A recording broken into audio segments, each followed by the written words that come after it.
Ay, ay. Funny how I woke up feeling like I'm sleepy brown. So fresh, so clean. You can throw dirt on my name, won't keep me down. So, ew. Hey guys, welcome back to my channel, okay? Thank you so much for my writer guys who are here. I'm gonna shout you guys out first because y'all loyal.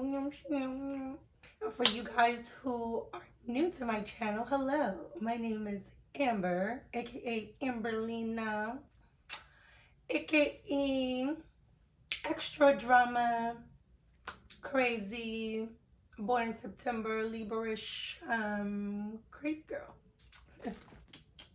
No, but seriously, if you're new to my channel, welcome. Please subscribe. Make sure you subscribe, hit that subscribe button. And again, thank you to my writer guys, because you know what, guys, I've been gone and I need to be more consistent.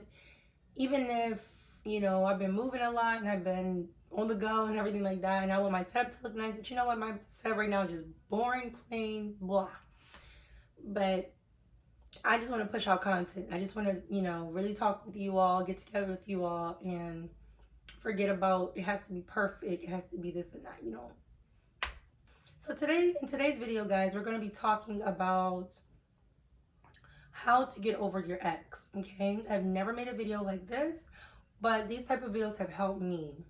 Now, as you all know, I am married, okay? I've been married for some years now, but I have been in long-term relationships, meaning I've never just dated people or like one night stands type stuff. Like, no, I just, you know, I like relationships.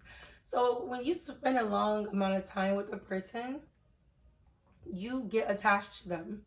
Okay, that's why I tell people when I talk with them, before I was married, even if my marriage wasn't to work out and I went back to dating again, guys, I don't like that little I see you today, whatever, tomorrow, whatever, next week, whatever. You know, I can be a really clingy person. I'm trying to get out of that, but I'm very clingy and anxious attachment and all these other things.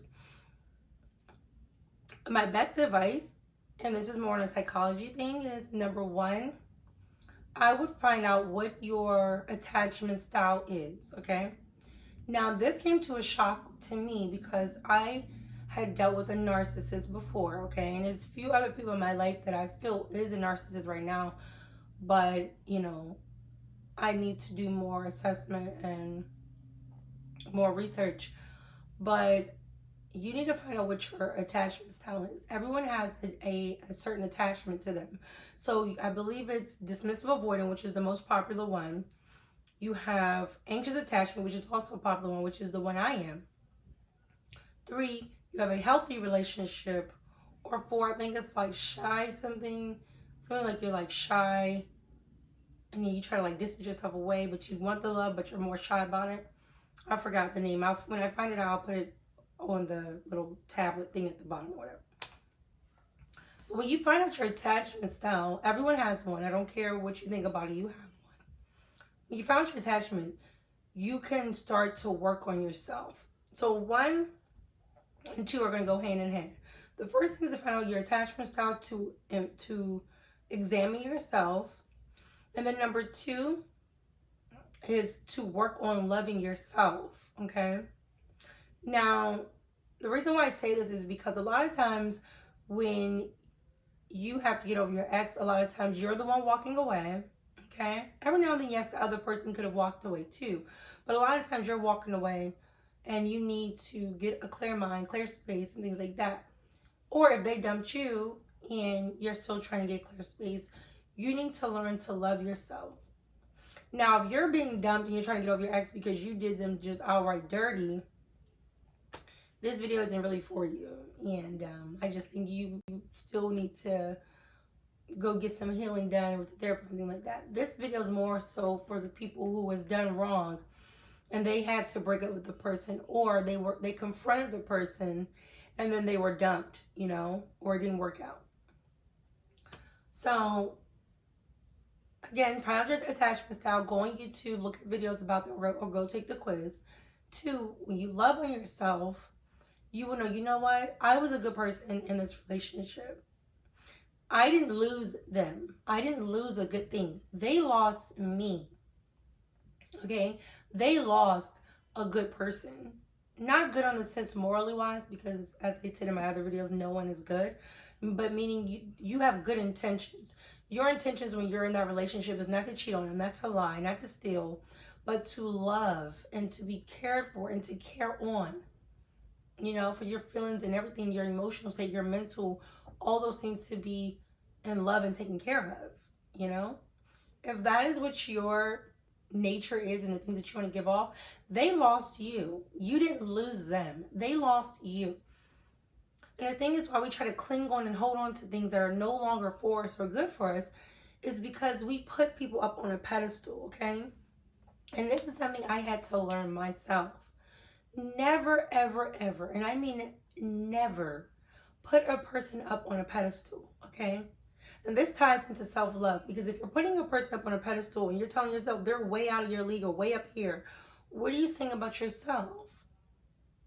Understand that people are man-made, okay? God, meaning God created them. I'm sorry, Lord. Understand that people are in their flesh at the end of the day. Everybody is a sinner, okay?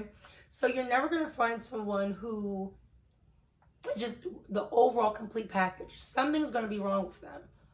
So don't put them on a pedestal. And so that also will tie into 3, you know?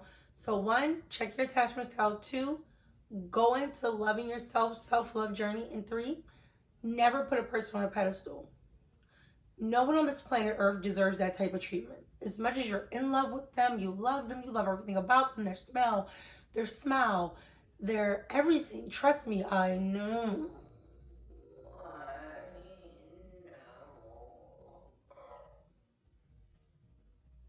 Okay. Love all these things, admire them, adore them. They allow you to be borderline obsessed. But do not put them on a pedestal, please. Because, again, when you put people on a pedestal, and I heard this saying, is if you treat a person like a celebrity, they will treat you like a fan, okay? Say that to yourself right now. If I treat a person like a celebrity, they will treat me like a fan, okay? So the best thing for you to do is, even if you feel so highly about this person, treat them like they're regular.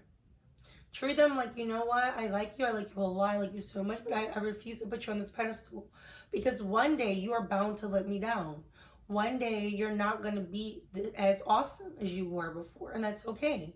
But if you prepare yourself for that and you know that one day certain things might happen or change, you're not going to set yourself up for such disappointment.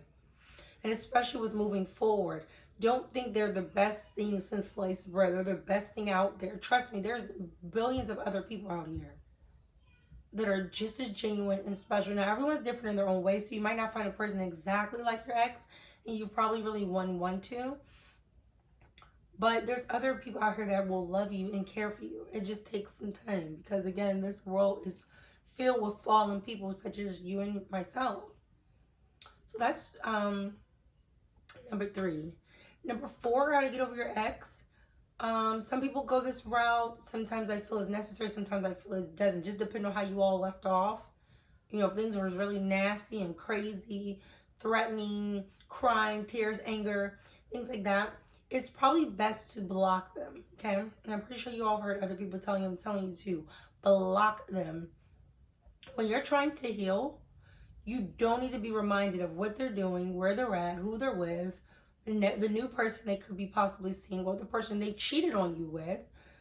All these things, it's just like, why do I even want to see this? Yes, I still care, but why do I want this constant reminder if I'm trying to get over them, you know?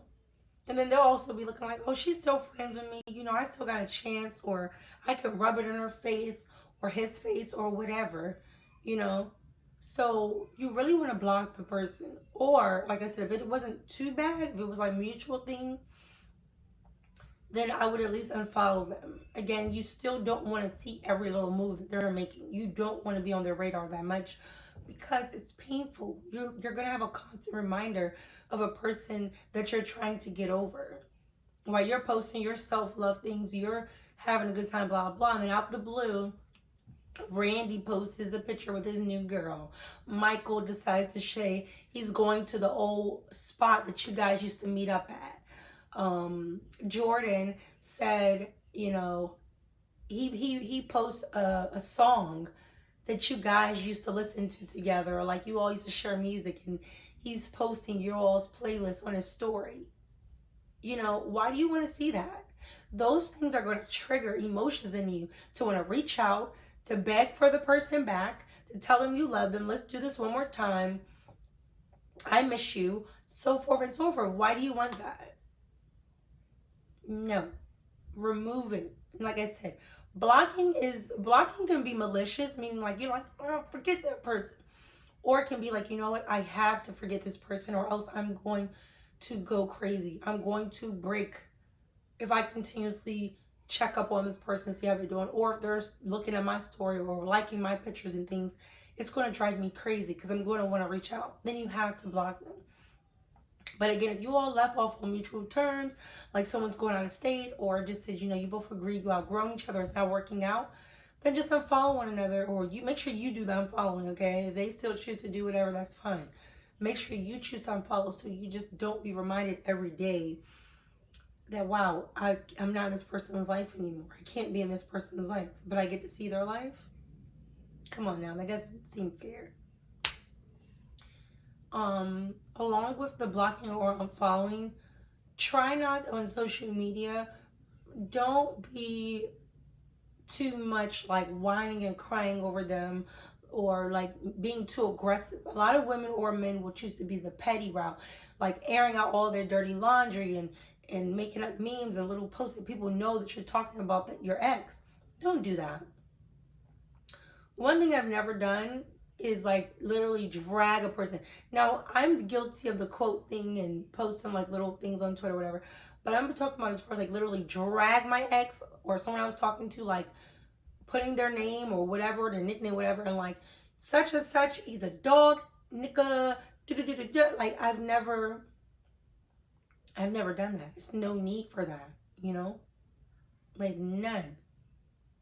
Because what does it reveal about my character? That I'm still bitter, I'm still resentful, I'm being nasty. I don't want that. And I don't want you thinking like, look, I got her all bent up. I got him bent up. He's talking about me. He's making me so relevant while I'm over here chilling out with my new boo. Because a lot of times people rebound like no tomorrow. They're going to the next. Thank you. Next. And they're off to the next person. So while you're going off, they're showing their new person or their old friends, like, look, this guy going crazy over me. Look at this. Look what they posting. You know, they trying to be subliminal, blah, blah. Don't give people that satisfaction. Now, I understand if you want to post for other people that could be going through the same thing. I get it.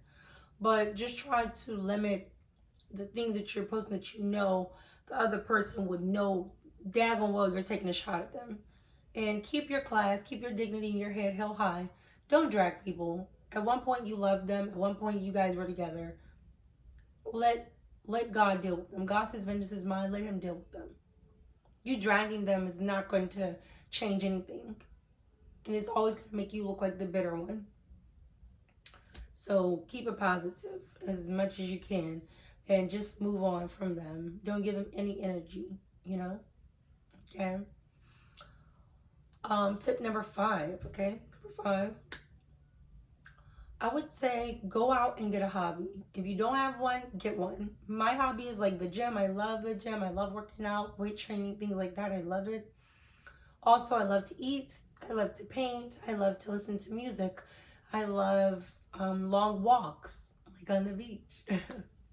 Like I'm on like a dating app or something.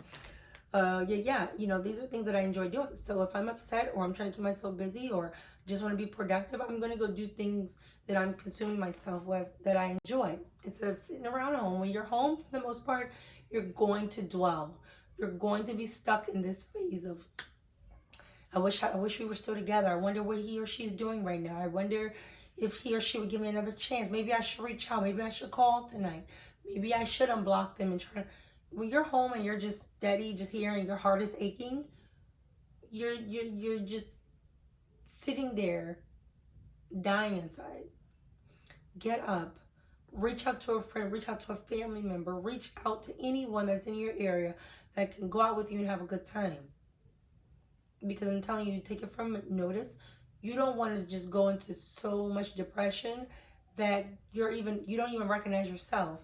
Meaning you're either binge eating, like you're just eating constantly, even though you're full and you're just getting overweight. Or like me, I don't eat when I'm stressed out or sad. So I get really paper thin, and I'm stressed out, I'm sad, I'm angry, all these things. And it's just like, dude, you're doing all of this over a person who literally is living their house. What am I talking about? Their house. They're literally living their life without you. Perfectly fine. Yes, I'm sure even if they had a heart, I would hope so, that they care, they miss you, that you've came across their mind. But again, they're keeping it moving. They're not blowing you up. They're not sitting at home about to die or eating too much. They're not doing whatever. They're moving on. Get with the wave. Do not just stay home all day, every day, and just mope and fall into deeper depression. Now, in the beginning, yeah, you might just want to stay to yourself. I get it, because that's me. When I'm offended, when I'm mad, when I'm sad, I just close the world off and I just stay to myself for a few days. And then when I'm ready to come out and blossom again, I do it. Make sure I do it. Anyway, but yeah. So please don't just stay home. Get out the house, get some fresh air, pick up a gym hobby, pick up book hobby, art, paint, whatever. Just do something, you know. Number 6, I would say do not rebound. Okay, and it's that I mentioned it briefly, but don't rebound. Rebounding for me was the easiest thing ever growing up, but I'm telling you, rebounding sets you up really hard when it comes to marriage and other really close, intimate relationships, because when you get married and your spouse blows you off, pisses you off, makes you angry, sad, whatever, you can't just go rebound. I mean, you can, but then you want to be an adulterer, and then you're going to be in sin and doing, no. But my point is, deal with your pain. It's okay to be in pain. A lot of us don't like it. Our brain doesn't like it. Our feelings doesn't like it. Other people don't like saying it to one another. But in order for you to heal, you have to feel that pain. You have to go through it. We all do. I get it. And I'm sorry for anybody out there right now that is experiencing a heartbreak. An ex hurt them really badly, even after you've taken them back several times, even after you sacrificed your life for these people, and they've treated you so bad. I'm truly sorry from the bottom of my heart. And please, if you come across this video, leave your name in the comment section below, and I will pray for you, because I'm telling you, I know firsthand that it is really sad to be heartbroken. But what rebounding does is, one, it's fake, okay? So you're going into another relationship with a person and you don't even really love or care about that person. Well, not say love, because you don't just love a person like that, but you don't truly care or really that invested, because you're just using that person to get over the previous.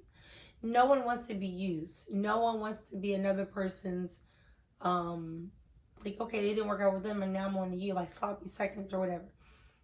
And then it's like, once that other person realizes that you don't really even love them, you still love that old person, that's going to crush them. You know, I've been there.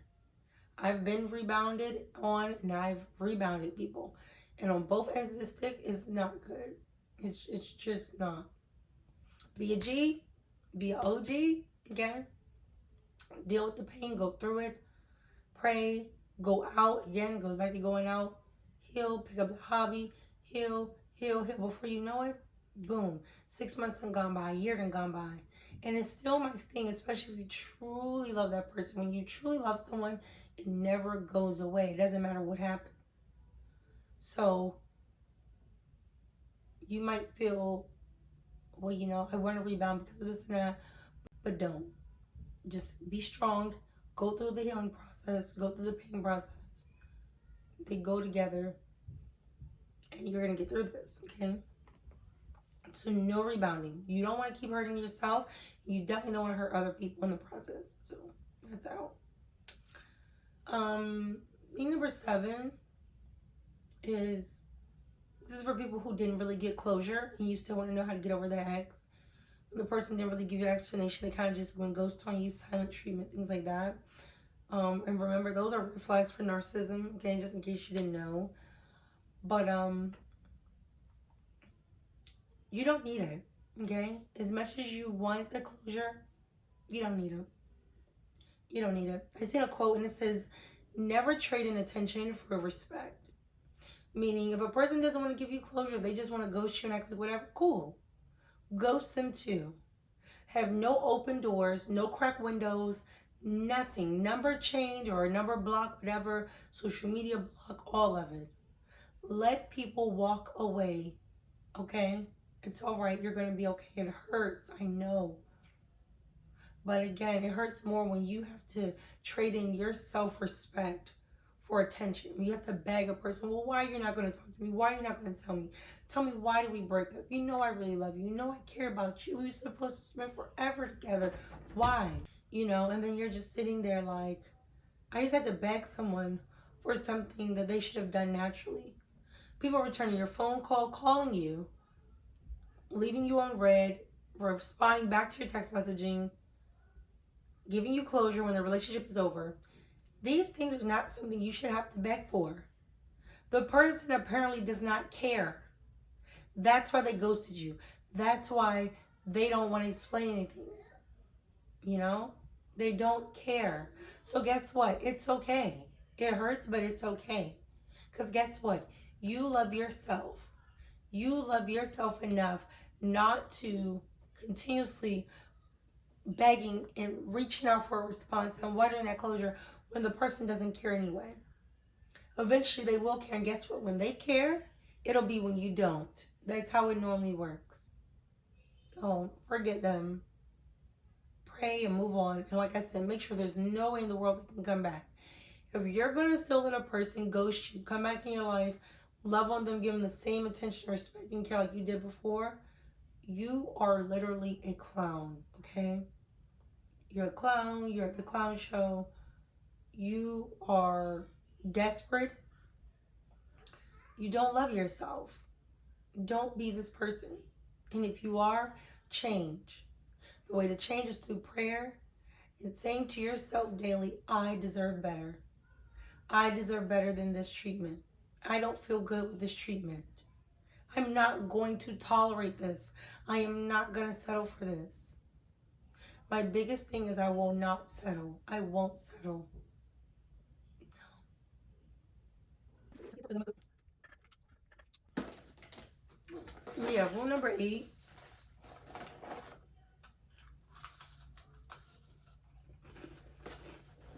Okay, so rule number 8 might seem funny because it's like, music. Whatever you're listening to, okay?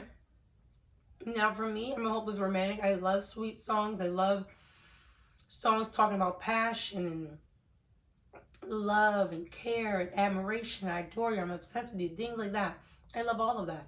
But when you're going through a breakup with your ex, do you really want to listen to all the songs you all used to share and crying songs, miserable songs? You might think you want to because you just want to cry it out, but eventually, don't even listen to it anymore. Like the first 2, maybe 3 weeks, cry it out. Listen to the music, cry it out. But by week 4, month and a week, month and a half, close to 2 months, put the sad music on pause, okay? Put it on pause. Listen to stuff that's gonna be like getting you popping, okay? So for those of you who don't have a problem with listening to secular music, Megan Thee Stallion, Cardi B, Nicki Minaj, Migos, Momo, Roddy Rich, The Baby, all of that, you know? Just bounce with it, bounce with it, okay? And for those of you who like to listen to more gospel-centered music, you have your, I know people don't really care for her right now, but Lauren Daigle, I love her, or Diego Daigle, Bizzle, you have Lecrae, you got Trip Lee, you got Kanye West's new gospel album. I mean, so there's all other different type of music you can listen to. Mark Stevens, my boy Mark Stevens, check him out on iTunes. See, I'm about to forget. But yeah, like there's plenty other people that you can listen to besides that same sad on song that's reminding you when you all were together and when you first kissed and when you hugged the person longer and blah blah. Don't keep torturing yourself like that. Trust me, I know. I know. So yeah. And sorry, you probably hear my kids in the background, but we're almost done. I got 2 more. Number 9, separate from each other's friends and family. Okay? And I know this might be hard, but I've witnessed it and I've also had to do it. You don't want to go places, be around your ex's friends, and then your ex pops up. You don't want to be doing something your mom or your sister or cousin or brother, whoever, is bringing your ex up. Make sure you tell everybody, look, I don't want to hear about my ex. I'm not interested in hearing anything about my ex. I don't care. Do not bring that person's name up. I'm trying to heal, and that's a trigger for me. If you love me, you care about me, respect my boundaries, to not bring up my ex. And if they try to call you or reach out to you, such and such is doing fine. Thank you for reaching out. I'll let them know later. Hope you're well, blah, blah.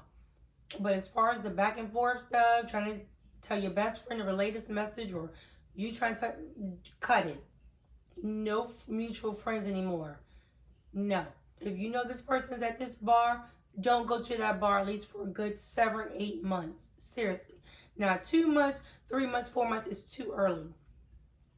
Give yourself anywhere from 7 to 9 months to go back to old spots where you used to see your ex. And remember the days. Like, if your ex was there on Mondays, don't go there on Mondays. If your ex was there on Thursdays, don't go there on Thursdays. Even if it's months later, unless you don't really care about running into the person. But if you're trying to avoid them like the plague, you need to stay away from them for a long time. And when you do go back, make sure it's not on the days you used to go. And let's just say you do all these things and you go to a spot and the person still pops up anyway. Then you enjoy yourself while you're there, and then you make sure you leave. No contact, no petty stuff back and forth, arguing. Try to avoid all of that, because I'm telling you, it's not worth it. It's not worth it. Even the mutual friends, you gotta be like, you know what? I took a break from him. I have to take a break from you all. So you all are all intertwined together, and I can't do this right now. No hard feelings. I love you, but I have to heal. And these little things are triggers for me that's gonna set me back. So love and care enough for me just to love me for a distance in this season right now, and later on we'll see where life happens. So last but not least is number 10. Okay. And the 10th way I would say to get over your ex is to write them a letter that they will never get. Okay? Now, I know some of you probably going to be like, what? Write them a letter that they'll never get? Yes. Write your ex a letter that they will never get. Write to them and tell them everything that you ever loved about them, write down everything that you did not like about them. Write to them everything that they did wrong to you and everything you did wrong to them.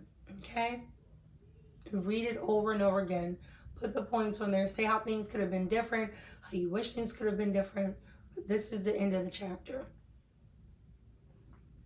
And if some of you feel very, very confident to give them that letter, do it. But at least wait about a month and a half, close to 2 months, to give them that letter.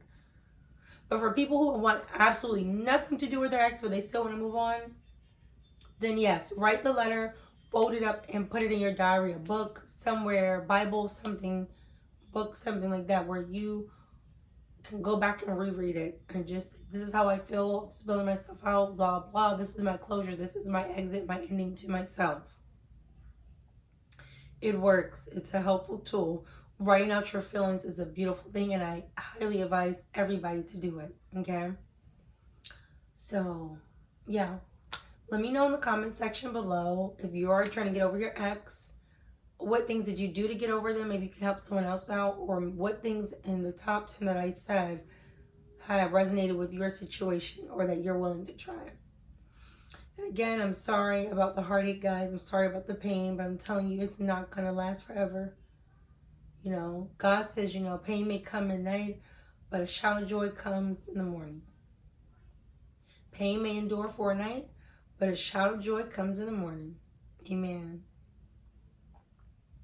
God will take you out of anything, literally. Stay in prayer, have faith, walk the walk, talk the talk. Remember, any shut door, I seen a quote and I posted on my gym page. And it says, maybe you didn't get what you want because you deserve better. Okay? Any shut door, any missed opportunity, anything that didn't work out, anything that didn't go well, guess what? God is sovereign. It may not went according to your plan, your friend plan, whoever else's plan, but it went according to God's plan, okay? And it's sad, sometimes you can even try to be angry, but guess what? God is still good in all his ways, and he's sovereign, and he loves you, and he's going to heal your heart.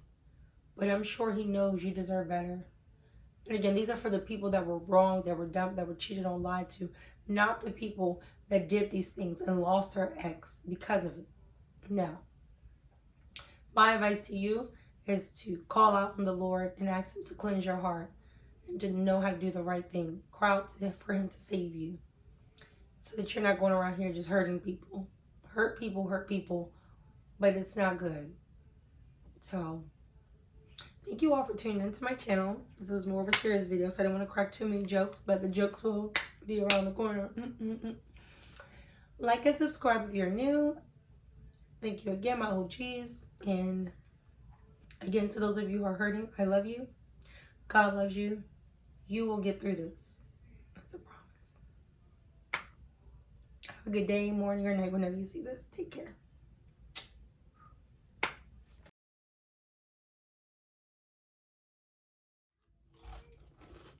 Zachariah, go sit down.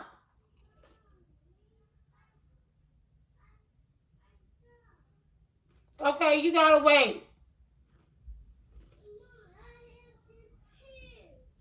Go boo.